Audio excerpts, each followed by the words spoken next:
दिव्या को देखने लड़के वाले आए हैं, लेकिन उनकी बातों से लग रहा है कि वो लंबी लंबी फेंक रहे हैं।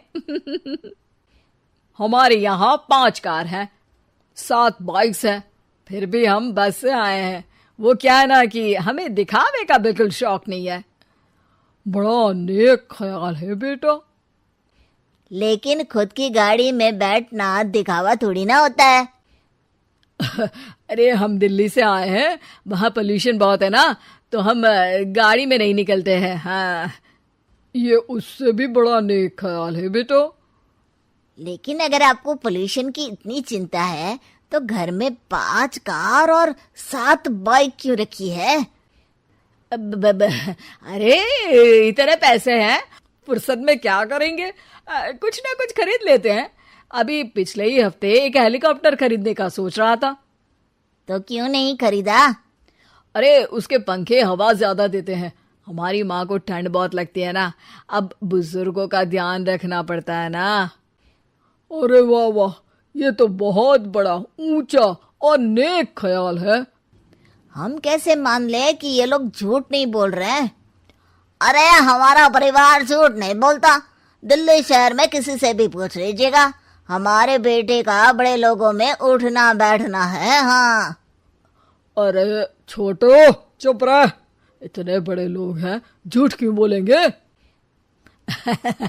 हमारी फैक्ट्री है, और ऐसी फैक्ट्री कि यहाँ ग्राहक आया, इधर सामान बनाया जल्दी जल्दी, और हम हर काम ना जल्दी करते हैं। हाँ वही तो, तब जल्दी जल्दी अपनी बेटी का हाथ हमारे बेटे के हाथ में दे दीजिए।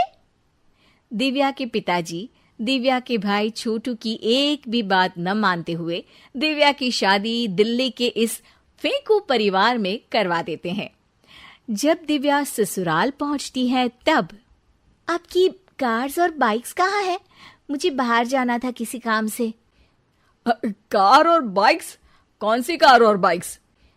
अरे जब आप मुझे देखने आए थे तो कहा था ना कि आपके यहाँ 5 कार्स हैं और 7 बाइक्स हैं।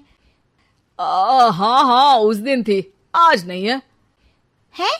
आज कहाँ गई? अरे जिनकी थी वो ले गए। मतलब वो आपकी नहीं थी? आपने तो कहा था हमारे घर पर है। हाँ घर पर थी, बाबूजी का एक पार्ट टाइम काम है, कार और बाइक धोने का। उस दिन घर पे 5 कार और 7 बाइक्स थी तो बोल दिया था। अरे झूठ थोड़ी ना बोला है, जैसा था वैसा बोल दिया। और वो हेलीकॉप्टर खरीदने वाली बात, वो झूठ थी क्या? अरे बिल्कुल नहीं, शहर में एक नई कंपनी आई है पंखे की, जिसके पंखे बड़े हैं। कंपनी का नाम हेलीकॉप्टर रखा है। जब लेने गए तो हवा बहुत तेज फेंक रहा था, तो माँ ने बोला ठंडी लगेगी बेटा। वैसे भी दिल्ली में ठंड ज्यादा होती है ना। झूठ कहाँ बोला मैंने, जैसा था वैसा बोल दिया। हे भगवान, और वो फैक्ट्री वाली बात, इधर ग्राहक आया उधर सामान तैयार। अरे वो भी तो बिल्कुल सही है। मेरा ना पानी पूरी का ठेला है, इधर ग्राहक आता है उधर पानी पूरी बना देता हूँ। अरे झूठ कहाँ बोला, जैसा था वैसा बोल दिया।